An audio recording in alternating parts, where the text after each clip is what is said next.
So let's talk about asynchronous JavaScript. Yesterday, we presented a very tricky example about how to synchronize multiple asynchronous functions. Yeah? Once again, I'm not expecting you to fully understand that easily, but I'm expecting you to practice with that. Yeah? To me, there are no shortcuts here. Practice, practice, practice. Yeah? That's the key for success, under my point of view. All right, so this is a callback-based asynchronous JavaScript. You get a function. Once the function is done, are you okay, Anita? Okay. Once the function is done, then we call another function, and then once the function is done, we call another function. Yeah. That approach, once again, that's classic JavaScript. Yeah, that's the way JavaScript has been working since 1995, pretty much. But that's a bit complicated. Yeah, and also it's hard to read, it's hard to write, it's hard to maintain. Not great. So thankfully, there was a guy in the maybe 10 years ago, probably even more than 10 years ago already, that he had an idea. He realized, as we did yesterday, that even though that's okay, that's complicated. So the guy proposed something new called promises. So he created a new project on GitHub, like Codeflix, it's a new project. So he proposed a different way to deal with asynchronous code. The idea was very popular straight away, to the point that back in 2011, when Angular 1 was released, don't forget Angular 1 was the king of JavaScript at some point in the past, they supported promises out of the box. So you didn't have to install this particular library. So if you install Angular, you got promises support for free. Yeah? So obviously that helped a lot to make promises even more popular.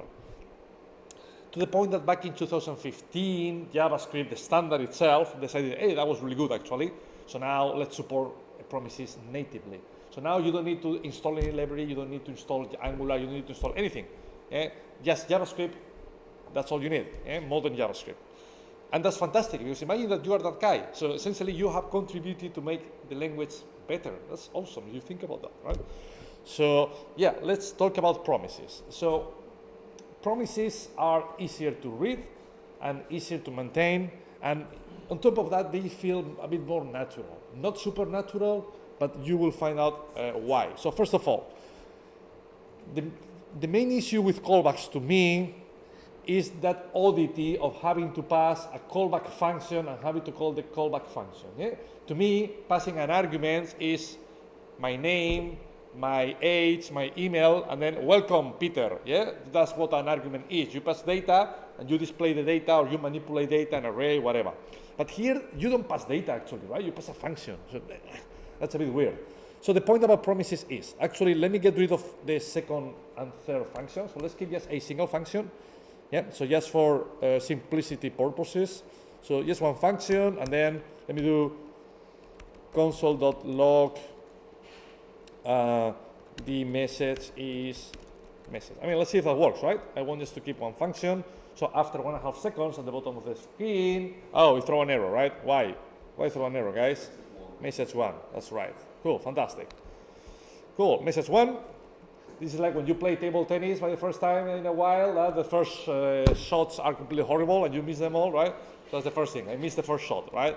Okay, cool. So now after 1.5 seconds, cool, now the second shot is okay, yeah? So that's the way a callback-based async JavaScript works. But now, with promises, the first advantage is you don't need to do that. You don't have to pass any weird argument. That's a big advantage. And now, look at the code. The code looks a bit exotic now.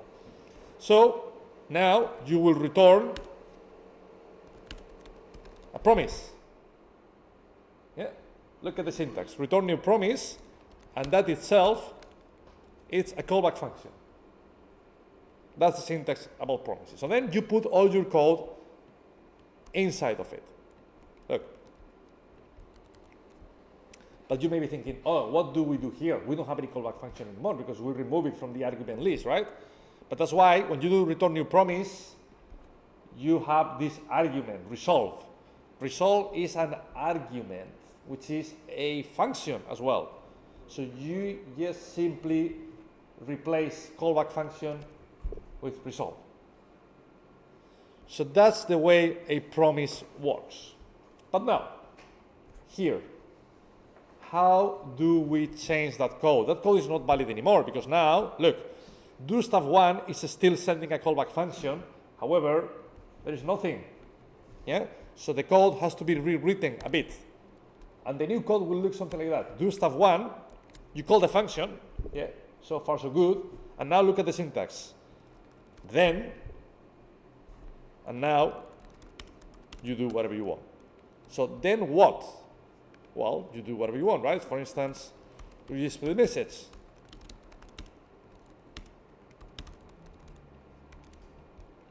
You see the syntax? You call the function, and then, it's a bit more readable, yeah? Then, so once the function is over, how do we know the function is over? Because the function will call that weird resolve method. So when the resolve method is called, then do something else. So let's see if that works, first of all. Yeah, you see, it's the same outcome. Yeah? After 1.5 seconds, let me try again. 1.5, here you go. Yeah? The message is yes, Anita from function 1. So that's the message we said yesterday. And that's the way async JavaScript with promises works. Any questions? When you pass an open message, yes. that always relates to resolve, doesn't it? Yes, yes. So So, you have like numbers and like, yeah, absolutely. Look. If I pass number, give me your favorite number, Rochelle. sorry, was that? Your favorite number. 7. Cool. I thought you were going to tell me 158 like Kaini yesterday. Right, so now I can do whatever I want, right? So now message is a number, yeah? So the message is message, something like that. So now we try again. There you go. Yeah? So you can do whatever you want. Whatever you resolve is passed here on the, on the argument. What else? Just trying to understand if the first, the do stuff one when it is called. Yep. The result of the do stuff one Hmm. will be in the here in the then. Right. Anita, let's do an exercise. Don't look to my screen because no one actually knows what you are looking at. So please sorry. point to the screen. That will be beneficial for your colleagues. Okay, so when the do stuff one function is executed, Yes. when it is invoked, the promise returns the it resolves. What is the resolve? All right. So what is do stuff function one returning? Is it returning? If you get that question, that's a very fundamental question. What is do stuff one returning? Is it returning a string? Is it returning a number? Is it returning a function? What is it returning? A what? Number. Wrong. It doesn't return a number. It's a function. Wrong. No. You will never get that job. Yeah. So do stuff one returns a promise, and whenever the promise resolves, then you get a message, which in this particular case, it's a number. And type Anita,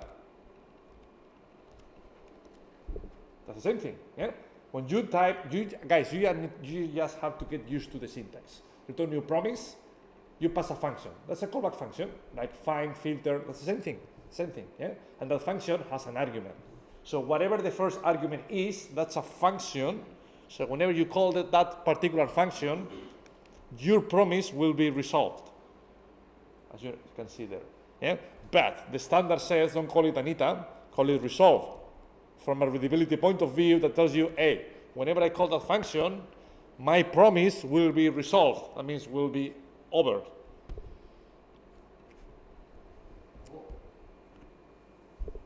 Why go through all this? Why? What, for example, Yep. you've got a function Yep. that has a promise with a function inside. Yep. Why not just have the original function? Why don't you have the original function? What is the original function? That? Yeah. All right. So how do you control now the code? I mean, how do you make sure if you got that, do stuff one, how do you make sure that whatever you do here happens after that function is completed? How do you control that? You cannot. I mean, let's have the console log.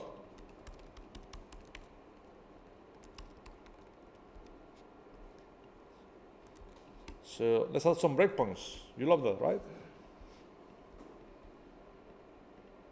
Oh, I cannot add a breakpoint line number 9. Hello, Google. Hello, I'm here. Whatever. Anyway, ignore the breakpoints, guys. So but you need a promise in order to do then afterwards. Of course. I mean, what line will run first? Oh, now it works. Fantastic. But now it doesn't work the other one, right? You see how stupid this code is. Imagine that Google Chrome is a serious browser and it lets me add a breakpoint on line number 8. Yeah, imagine that. And also I got 3 and 4. Yeah, I got 3, 4, 8, and 9. So can anybody tell me the execution order? 8, So Anita said 8. 9,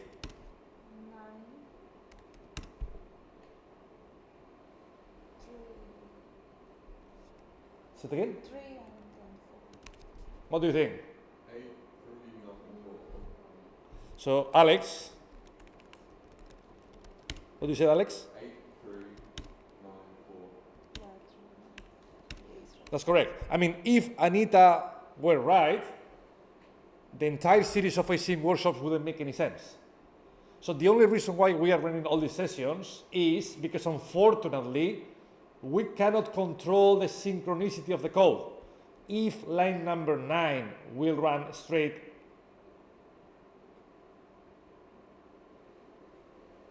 sorry, give me a second.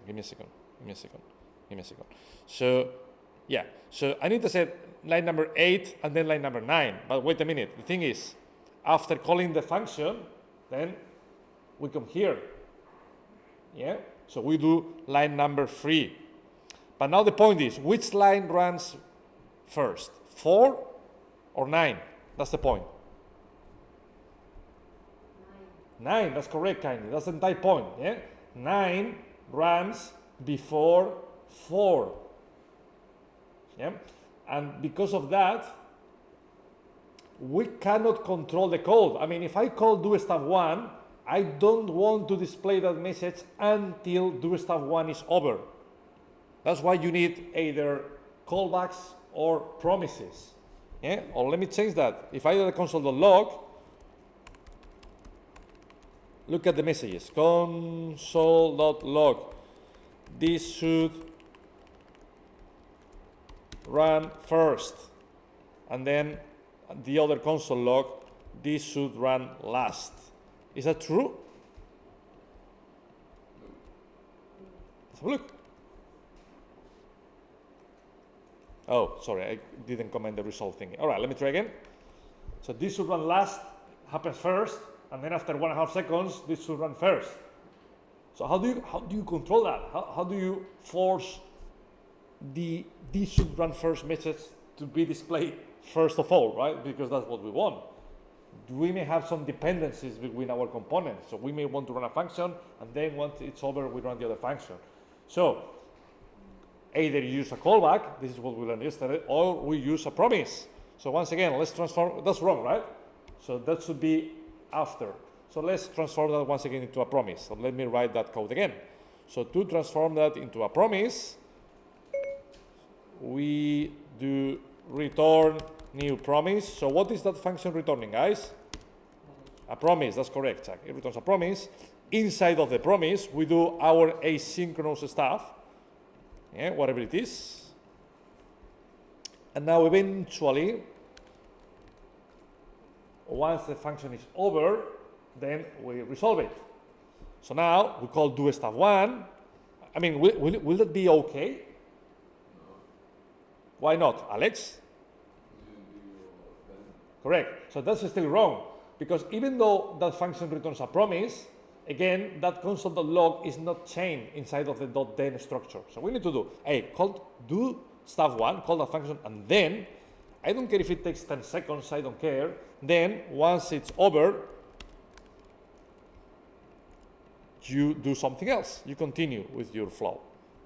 I guess that was my point of confusion, like why you need to go through the whole return promise stuff. You could have just done, like, why can't you just do stuff.then without having to put promises in? Without the promise. So you want to get rid of that? I know it won't work, I'm not suggesting No, that. it won't work. I'm just wondering why. Because that, guys, what will that function return as it is at the moment?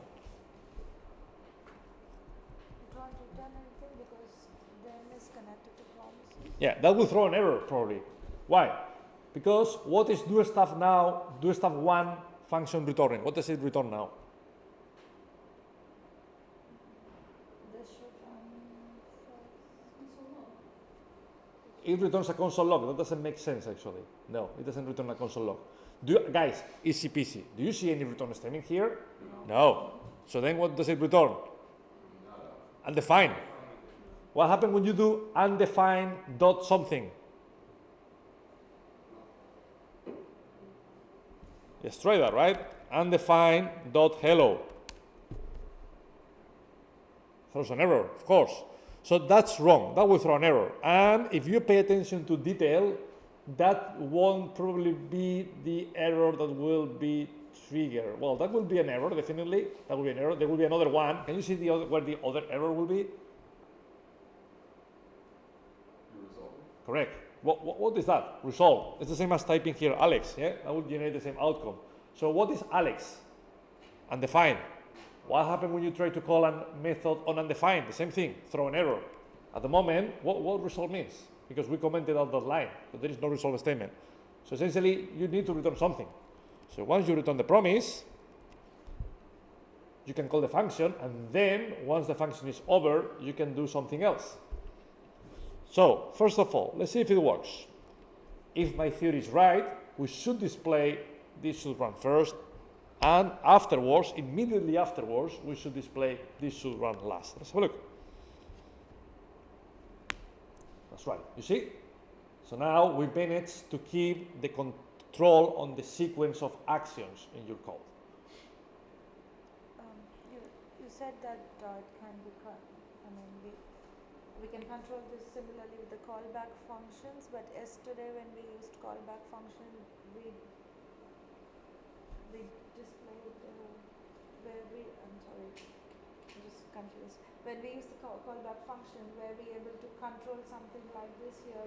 We complete the first function, the promise, only then we execute the console log. This should run last.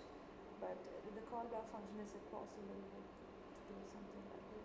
I'm completely lost, Anita. I don't know what you asked, to be honest. So with promises, we resolve a promise first, Yes. and then Correct? we display the message inside the do stuff one Yes, function. correct. But with callbacks, Yeah. were we able to complete one function completely and then Well, yeah, go on that- to Well, that's what we did yesterday. So, I mean, we can rewrite that function again using a callback. Can anybody tell me, based on what we did yesterday? Yeah. So let's repeat the exercise. How do we solve the same problem of displaying two console logs, one after the other, using a callback? So function, do stuff one, and then what?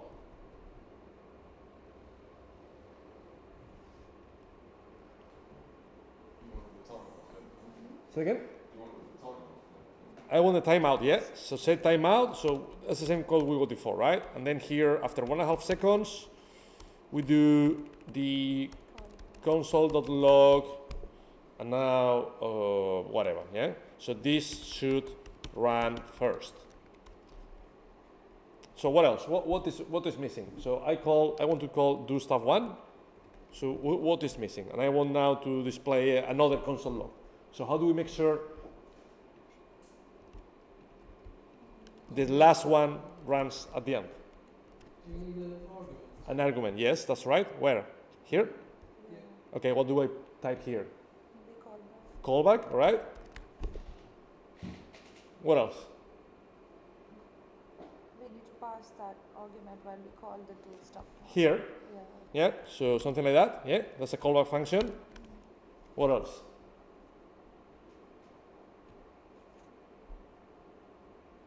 Would you console log inside the set time? That's right, that's right, Alex. We do the console log inside of the callback. So now, that console log will happen only after that do stuff one function resolves that callback. Anything else? Do we need to invoke the callback? I don't know. Ask your audience. Do we need to call? Do we need to do anything with that argument? Yes. What? Same time. We need to invoke it, right? To say, hey, I'm done. So when you call the callback, this code will run. I mean, guys, this is what we did yesterday. Yeah, I'm not reinventing the wheel. So look, you see? So that's equivalent. It's the same code. So that code is equivalent to this code. And you may be thinking, I don't see a big advantage of using promises. The code is even a bit more readable. The thing is, that scales much worse. So if you remember yesterday, we played with free functions. And at some point, the code was very tricky. It was like a pyramid. With promises, let me go back to the promises example. I hope you get the pyramid of indentation on your head. So with promises, look, we can, let's create three functions. Function 1 is copy-paste. Function 2, they all return a promise. So it should run first, or 1, 2, and now 3. Yeah? 3 functions. Let me reduce timing to half a second, otherwise we'll waste our productivity here. Yeah. So 3 functions, literally same code, they do the same. So now look at how sexy this code is. Call function 1, then do stuff of 2, then do stuff 3, then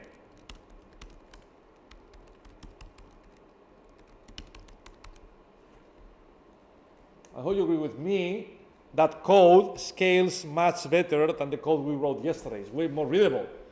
Call the first function, then once it's over, it may take 2 minutes, I don't care, call the second function, then once it's over, call the third function, and then that means, hey, your algorithm is over completely, it's over, right? Send a different message. So let's see if it works. 1, 2, 3, and then it's over. So you don't need parentheses when you You don't need parentheses where, Tiny? inside of the Here? after. Here, all right. Yeah, I mean, the thing is, you can do that.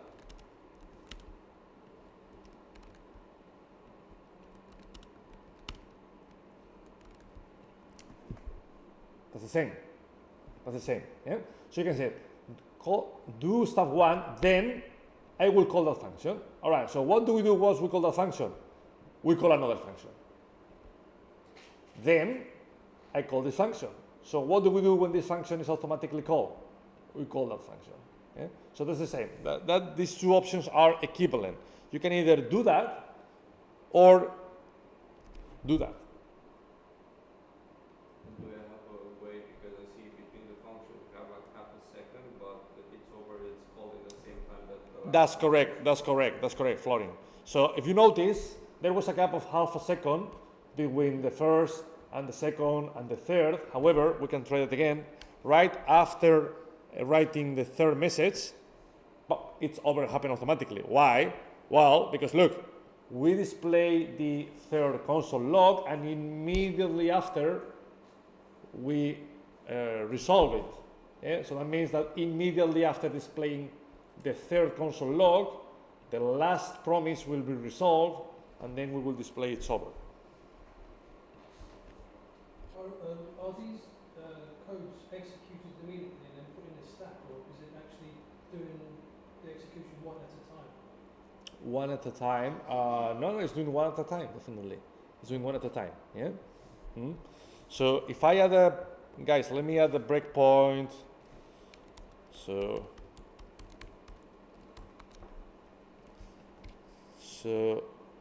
can anybody tell me what's the? Make it a bit more complicated. Something like that. Yep. There are no other. You can ignore all the other. There is nothing else about. Yeah.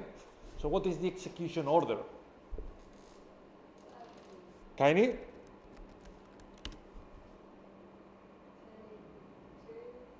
2. What do you mean 2? 22, sorry. 30 and then 22 and then what? Okay, wait a minute. Is that right, guys? 30 and 22, first of all? What do you think? Or do you disagree on that? So wait a minute. Octavian said that, so you agree with the 30 or not at all? 30, yes. Okay, but then you said 36. 36. Okay, so let's focus on that bit. Let's go step by step. So what's the second step? Is it 22, or is it 22 is here, or is it 36? What do you think? 22. They are right, Octavian. It's 22. Why? Because we call the function, so at least that line will run immediately, line 22. All the callback mess that will happen later on. But at least, line number 22 will run first. Let me remove 23 to keep it a bit simpler. So definitely, after 30, it will run 22. All right, Anita, because you were right, you are allowed to give me the next number.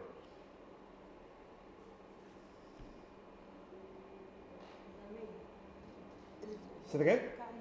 Kaini. You said Anita. I said Anita, sorry, I wanted to say Kaini.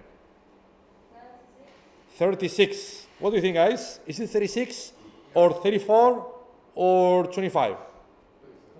36. You're right, guys. You're right. Why? Because the function, yes, okay, we run that line, but then all this stuff may take a while to complete. So JavaScript is not going to wait for you, yeah? JavaScript is like the DLR. You know the DLR is self-driven coaches, yeah? It goes by itself. Yeah, if you are late, it's not going to wait, even if it's 3 a.m. in the rain on Sunday. Yeah? It doesn't care. Yeah? So that's the first thing. JavaScript is not going to wait here. It will just jump to the next bit, which is 36. One question. Yep. Is the 500 milliseconds argument of set timeout? Yes, it is. Look, it is. Set timeout receives 2 arguments. First of all, to me, that should work on the other way around, to be honest. But anyway, so the second argument is wait that amount of milliseconds. 500 milliseconds is half a second, right? Generally speaking. So, and after half a second, boom, run this code. So without, will it come, if you set a breakpoint on 23, Yes? so after 22, will 23 be executed or it? That's a good question. That's a good question. This is going to make everything much more complicated. I don't know, because Doesn't it have to read that in order to know that there's a delay? I'm not. The thing is that depends on the implementation of the promise. That could be immediately executed, or that could be delayed. To be honest, we can figure out in a second. I'm tempted to say that. I don't know. To be honest, it's a good question. The thing is, my point is, I don't know. But why I don't know? Because I don't know the code running on the promise internally in JavaScript, so I don't know. Both options are valid depending on the implementation, right?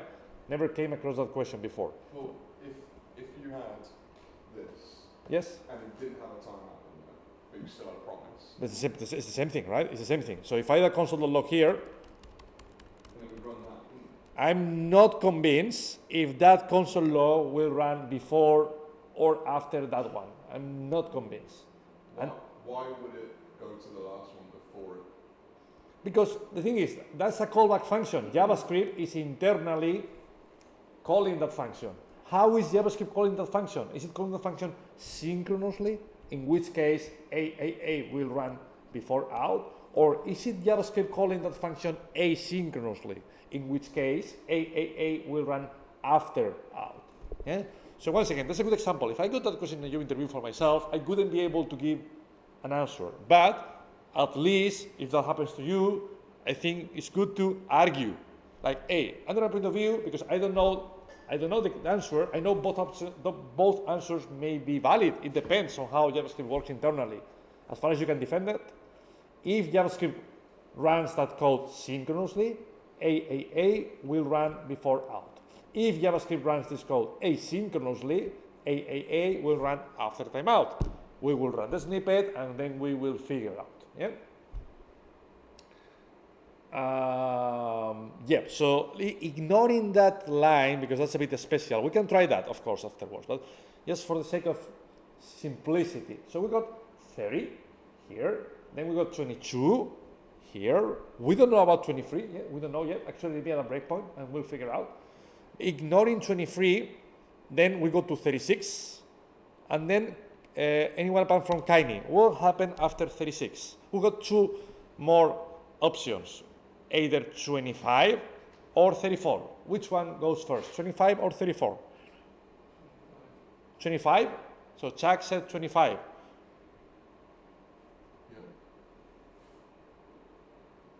Does anyone disagree on that? I think Chuck is right. So first of all, we resolve it, and then after that has been completely resolved, then we run the last one. Yeah. So yeah, I mean, let's try that once again.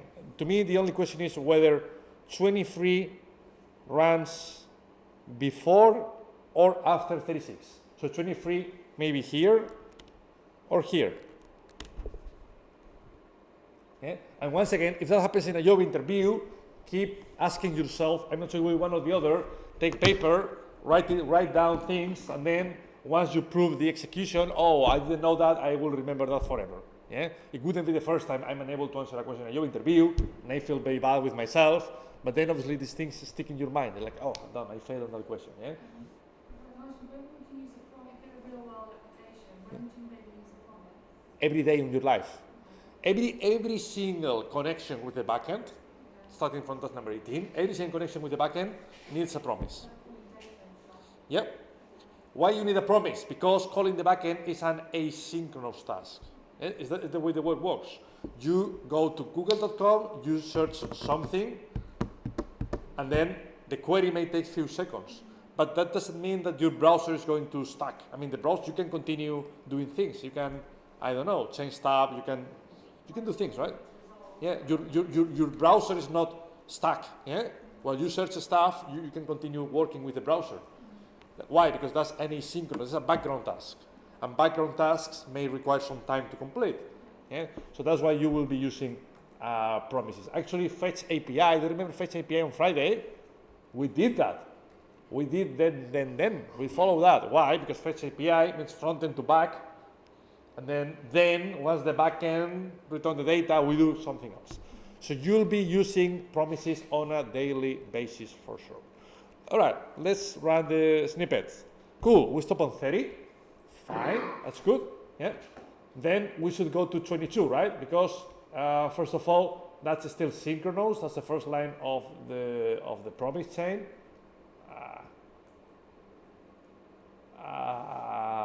That's weird. No, wait a minute. All right, I don't get why it goes to 36. It should clearly stop on 22. Let me continue and see what happened. I'm not really understanding that. Let me change, guys, let me do something. So let me add a console.log here.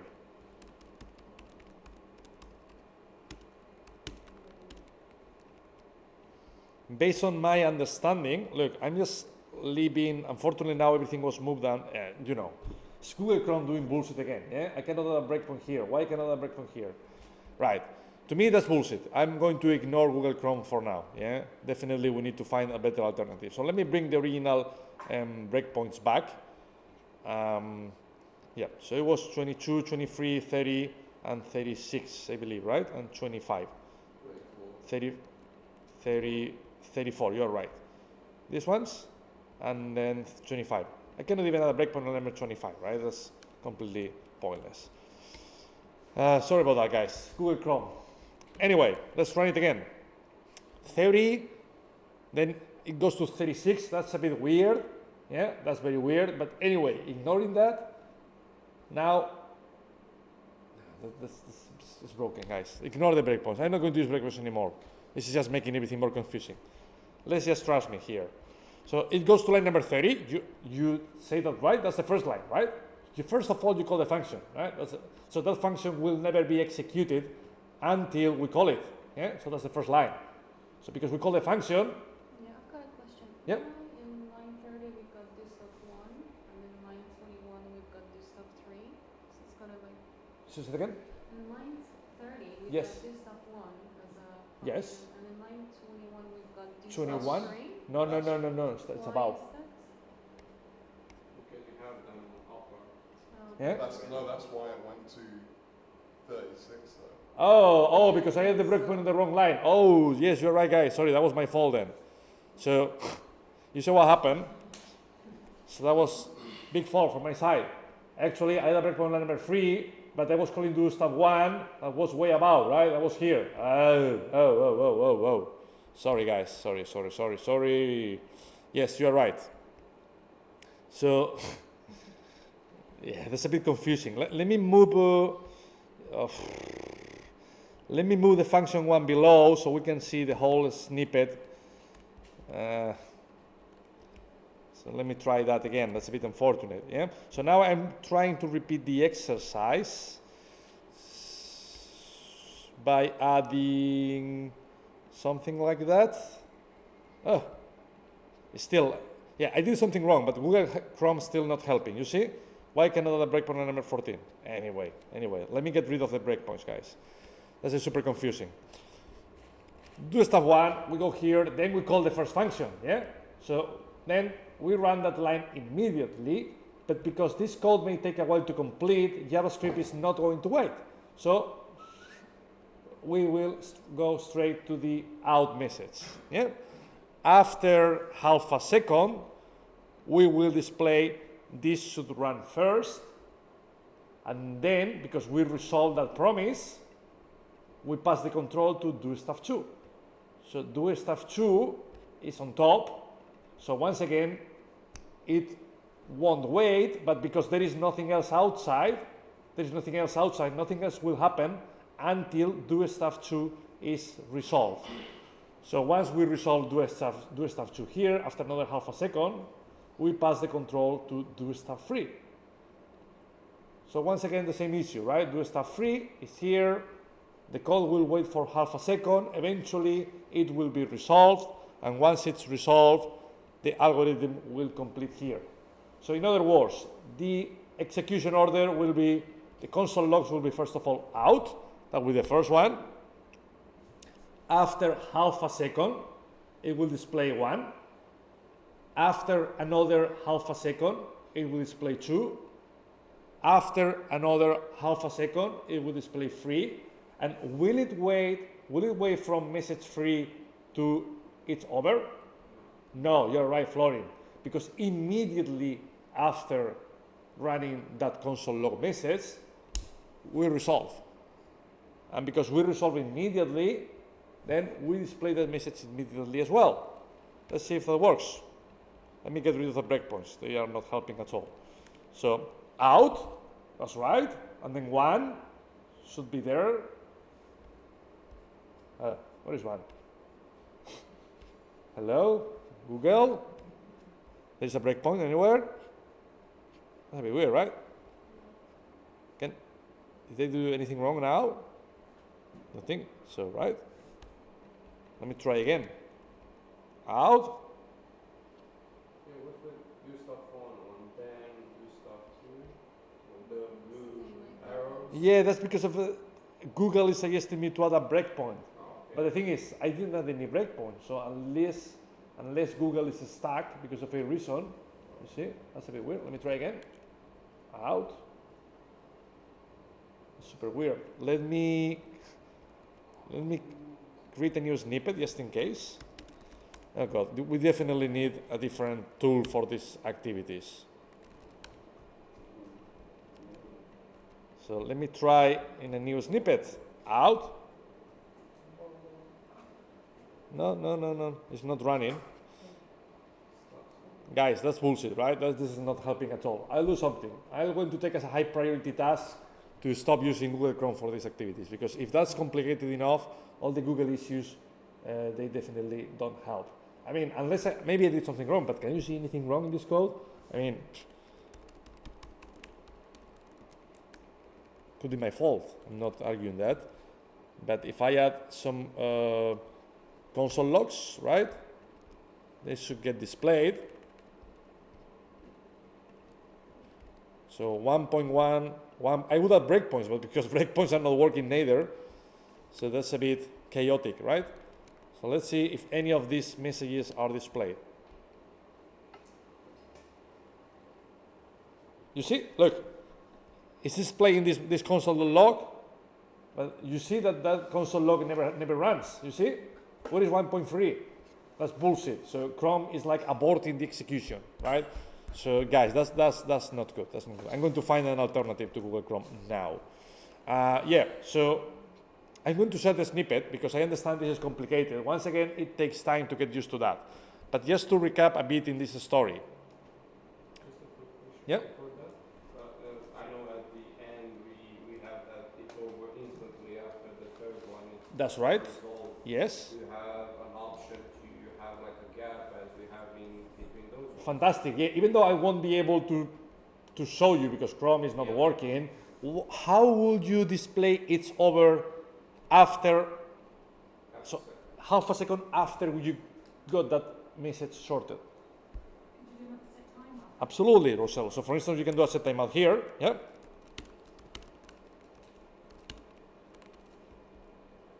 Yeah, that's a good example. We could do that. Or let me show you another alternative. Can we do that? You see? I think it's on 3 actually. I think you take them one.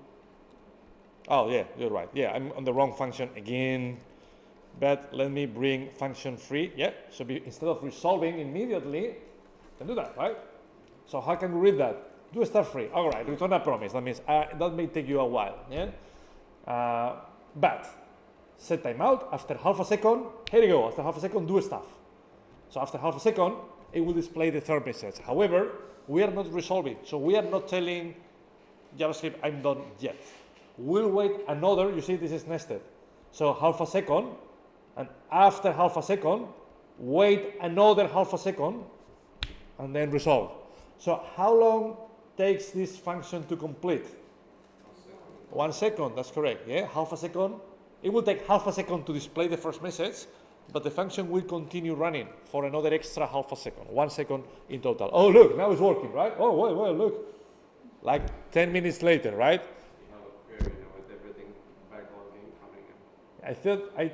I thought these were milliseconds, not minutes, right? Anyway, Yep. We have at the bottom got the end. yes, and the yes, So do stuff 1 runs, do stuff 2. yes, Say for example, do stuff 3. yes. There's an error. What would happen next? Because the promise wouldn't obviously resolve. That's a fantastic question. That's a fantastic question. So with promises, I didn't want to talk about that, but since you asked that question, with promises we can resolve them. That means everything went okay. But Rochelle is right. What happened? That happened many times to you, right? Do you remember yesterday? It was actually on Monday. With all the React issues, you tried to submit an exercise and it didn't work. Oh yeah. There was a timeout. There was an error on the backend. But your code became red, so you got a message something went wrong. So there was some logic in the front end to control that. And that's what we call the unhappy path. So the unhappy path means, yes, everything is expected to go well, but because of any reason, you may not have internet at all, things may fail, right? So when you call a function, so far we know how we can resolve a promise. But look, you can pass a second argument called reject. Cover that scenario as well. Yeah, so reject means, depending on whatever happens here, if else, that's up to you, that depends on the logic, you can reject the promise. So what happens when you reject the promise? I don't think I will be able to show you because Chrome is broken, but let's try. Out. Oh, now it's working again. Don't ask me why.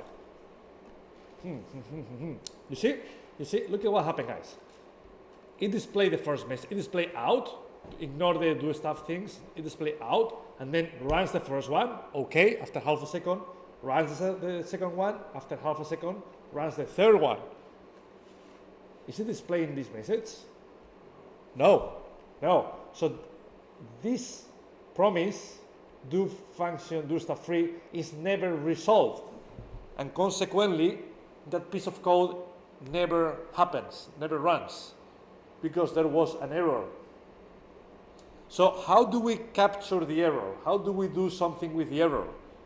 Look, you can type catch. So when you type catch, you can do console.log something went wrong. So that's a way you can tell your users, hey, something went wrong, please refresh the page, whatever. Yeah, you can do whatever you want here, of course. Let's run it again. Let me get rid of the extra console.logs. So yeah. Okay, let's try again. Let's see if it works. Out. 1, 2, 3. Oh, you see? So we managed to capture the error. Why we capture the error? Because one of the promises was not resolved. Does it matter, guys, if it fails on the first, on the second, or on the third? What happened, for instance, if we reject, instead of the third one, we reject the second one? You see? Do stuff 2, and then we reject it. Which console log messages do you think will display? 1, and something went wrong. So you said 1, so that one will be displayed. Let me move it to the top to make it a bit easier to read. So it will run the first one, right? So will it display this console log? Yeah. Yes, correct. So we resolve it. Because we resolve it, pop, JavaScript will pass the control to do stuff 2. Okay, let's have a look to do stuff 2. Blah, blah, blah, blah, blah, half a second, eventually. Are we resolving do stuff 2? No, we are rejecting it. So will JavaScript pass the control to the third one? No. JavaScript will abort the execution, and it will pass the control straight to the catch block. It will still display the first and the second message, but not the third. And of course, not is over. Yeah? JavaScript is cutting the chain. Let's have a look. Out, 1, 2, wrong. So would you use rejecting maybe like if else or something like that? Yeah, absolutely. Look, we can do a test, guys. Let me keep a single. Let me just resolve the third one. So let's focus on the second one. Yeah. So the third one is resolved. The main issue is on the second one. We can pass data, right? With how old are you? Age. So can we do something like, look, if age is greater or equal than 18, resolve. And then else, reject.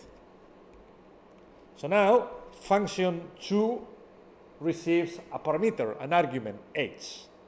So in here, we can pass it. So if I pass number 19, will it run do stuff free? And it's over? Let's have a look. So now the function 2 should be resolved. Yes, it continues. But if I change the age to 17, correct. Now, do function 2 should be rejected, and then never else will happen here. Yeah? It won't run free, it won't run that, it will straight jump to the catch block. 1, 2, wrong. Yeah? So of course, depending on the data, you will resolve or reject your promises. And one more question. Can we provide a message? Because we may have different reasons to reject a promise. So for instance, yeah, when you reject a promise, you can specify why, right? Why this is beneficial? Because now, in here, we get a message. Something went wrong, and let's try to get more details about what went wrong. You see? And of course, we can incorporate the age. Reject, you are under 18, but how old are you? Well, we can pass the age in the message, right? Like that. It's a string. You are under 18, colon. So how old are you? Let's have a look. So now it should display something went wrong. You are under 18, colon, 17. See that right? You see? So obviously now that reacts to your age. Why? How come sometimes you put a string comment and then? Well, that's a good question. So I don't want to answer the question now, Alex. It's going to make everything more complicated. Sorry. I think this workshop is intense enough to keep adding more problems to it. Yeah. So just keep it simple. When you react, you can pass a variable. That's a variable. What type of variable are we passing? String. A string. That's it. Yeah. So then we can get the string and do whatever we want with it. Cool. Any questions?